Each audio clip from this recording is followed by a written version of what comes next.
कभी साधक को लेफ्ट कान से या राइट कान से आवाज आती है। इससे साधक परेशान हो जाता है। गुरु महात्माओं के आदेश अनुसार अनहद नाद को राइट कान से सुनना चाहिए, लेकिन गृहस्थ जीवन वालों के लिए ये चीज बिल्कुल भी सही नहीं है। राइट कान से अनहद नाद को सुनना सिर्फ गुरु के सानिध्य में रहकर ही ये साधना करनी है। क्यों करनी है, इसके बारे में बताते हैं। कुछ साधकों का कहना है कि उनको दोनों साइड से आवाज़ आती है। ऐसी स्थिति में साधक का ध्यान गहरा होने की जगह टूट जाता है। जिन साधकों को शुरुआत में नाद धुन बाएं कान से सुनाई देती है, उनको संदेह होने लगता है कि उनकी ध्यान विधि गलत तो नहीं। अनहद नाद को राइट कान से सुनने अर्थात दाएं कान से ही क्यों सुनना चाहिए, इसके पीछे के धार्मिक गुरुओं ऋषियों की कुछ कारण मान्यताएं हैं। ईश्वर प्राप्ति के बहुत से मार्ग हैं, लेकिन गृहस्थ जीवन के साथ कौन सा मार्ग उचित है। अनहद नाद के बारे में सभी धार्मिक ग्रंथों में सभी महात्माओं का एक मत स्वीकार हुआ है। एक जगह पे आकर दो बात ऐसी हैं जिसमें सारे आत्मज्ञानियों का मत एक जगह जाकर रुक जाता है और एक दूसरे से मेल खाता है। पहली, जैसे वेदों पुराणों उपनिषदों में ओम को सर्वोच्च शक्ति बताया है। सभी धार्मिक गुरुओं ने महात्माओं ने इसको ओमकार, सतनाम, अनहद नाद इत्यादि नामों की घोषणा की है। ये ओम के नाम बताए हैं। ओमकार भी ओम ही है। और सूफी फकीरों ने इसको बांगे आसमानी, कलामे इलाही के नाम से पुकारा है। दूसरी बात के बारे में आपको थोड़ा ध्यान से सुनना होगा, क्योंकि यह आपकी साधना और जीवन दोनों के लिए महत्वपूर्ण है। अनहद नाद की धुन को इन शारीरिक कानों से सुना ही नहीं जा सकता है। इस अवस्था के बारे में संत महात्माओं ने विभिन्न प्रकार के धार्मिक ग्रंथों में वर्णन किया है, लेकिन सभी महात्माओं का कहना एक ही है कि आपको लगातार ध्यान साधना से शरीर के 9 द्वार, 2 आँख, 2 कान, 2 नाक के छेद, 1 मुंह और 2 मलमूत्र, इन 9 छेदों से चेतना को समेटकर आज्ञा चक्र की जगह माथे पर दोनों भुवों के बीच वाला जो स्थान है वो आज्ञा चक्र है। तो चेतना शक्ति को आज्ञा चक्र पर लाना है, तब आपको अनहद नाद की सूक्ष्म आवाज़ें सुनाई देंगी।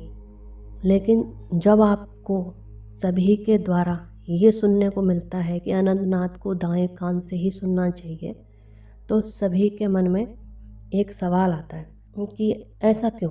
तो संतों ने अध्यात्म को जो उपलब्ध हुए, जिन्हें महासमाधि घटी, उन संतों ने अनहद नाद के बारे में यही कहा है कि उसको शारीरिक कानों से सुन ही नहीं सकते हैं, तो ये दाएं कान से सुनने की बात ही गलत है।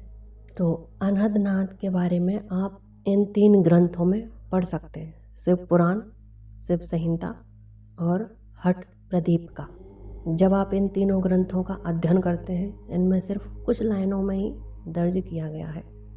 दोनों कानों को उंगलियों से बंद करके अनहद नाद को दाएं कान से सुने।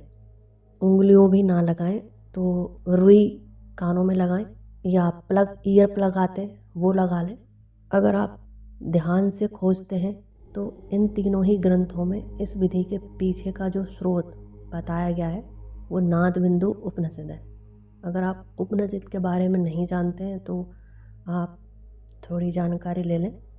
सबसे पुरानी रचना है वेद, ऋग्वेद, सामवेद, यजुर्वेद, अथर्ववेद।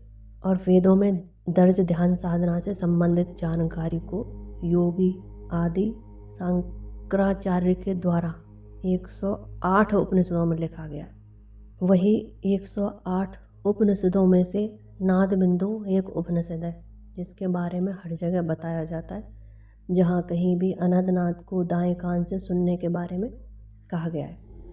लेकिन आप नाद बिंदु उपनिषद को पढ़ेंगे तो आपको ऐसा कहीं लिखा हुआ नहीं मिलेगा कि अनहद नाद को दाएं कान से सुनना चाहिए, बल्कि उसमें ओमकार अर्थात ओम की शक्ति को एक अंश के रूप में समझाया है। नाद बिंदु उपनिषद के अनुसार हमारे सर के दाएं हिस्से को सकारात्मक और बाएं हिस्से को नकारात्मक की तरह समझाया है। तो नाद बिंदु उपनिषद से हमें यह बात स्पष्ट होती है कि दाएं कान से आने वाली आवाज़ें अनहद नाद साधना में सुननी चाहिए, क्योंकि वो धर्म व सकारात्मक ऊर्जा की आवाज़ें हैं। और इसको व्याख्या का अगर रूप दें तो आप इसको हठ योग प्रदीपिका में देख सकते हैं, क्योंकि नाद बिंदु उपनिषद में पूर्ण रूप से इतनी व्याख्या उसमें नहीं है।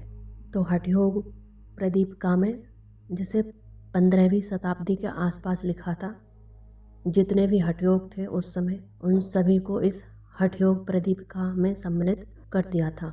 उन ग्रंथों में से एक ग्रंथ नादा अनुसंधान था, जो अनहद नाद से संबंधित है।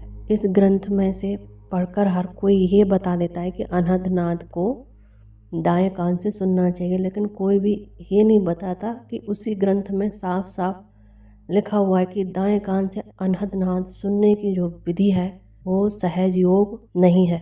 इसका साफ अर्थ यह है कि ये गृहस्थ साधकों के लिए नहीं है, बल्कि हठ योगियों के लिए है, जो या तो गृहस्थ जीवन त्याग चुके या शुरू से ही साधु हैं।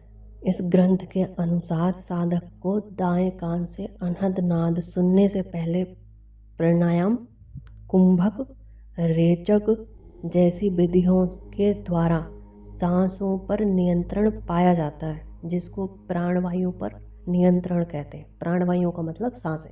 सांसों पर नियंत्रण करने के बाद ईड़ा, पिंगला, सुषुम्ना इन तीनों नाड़ियों को संतुलन करने के बाद ही अनहद नाद को दाएं कान से सुनने के बारे में बताया है। सावधानी अनुसार उसी ग्रंथ में ये भी लिखा है कि नाड़ी शोधन करने से पहले अनहद नाद को दाएं कान से नहीं सुना जा सकता।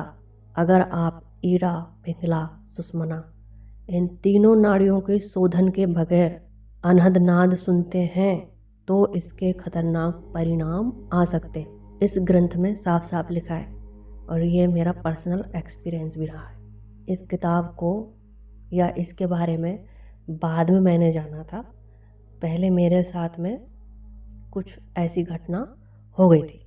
इस योग को बिना गुरु के नहीं करें, क्योंकि इस हठ योग विधि के सूक्ष्म शरीर को प्रभावित किया जाता है। अब आपको स्पष्ट हो गया होगा कि दाएं कान से अनहद नाद सुनने वाली बात इन तीनों ग्रंथों में ही कही जाती है, और ये विधि गृहस्थ साधकों के लिए तो बिल्कुल नहीं है। इसलिए महात्माओं, संतों, गुरुओं ने गृहस्थ साधकों के लिए मंत्र जाप साधना पर ज़्यादा जोर दिया है, क्योंकि वो एक सहज योग है। धीरे धीरे मंत्र जाप करके आप साधना में लीन होंगे, ध्यान बढ़ेगा तो अपने आप ही आपको नाद सुनाई देगा। अनहद नाद वो आपको सहज रूप से सुनाई देगा।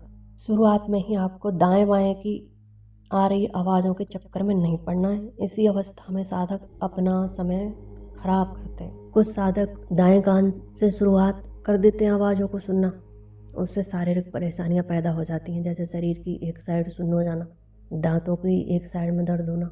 ये दोनों अवस्थाओं से मैं गुजरी हूँ। मेरे एक साइड की दांतों में 1 महीने दर्द रहा। मैंने ध्यान छोड़ा, साधना बंद की, फिर पढ़ा इसके बारे में बहुत ज़्यादा। इसीलिए मैं समझा रही हूँ कि कोई भी परेशान ना हो। जितना हो सके आप अपने ध्यान को माथे पर लगाएं, आज्ञा चक्र से नाद को सुनने का प्रयास करें। शुरुआत में आपका ध्यान बार बार आज्ञा चक्र से हटकर दाएं बाएं की आवाज़ पर जाएगा, लेकिन धीरे धीरे वो आज्ञा चक्र पर रुकने लगेगा।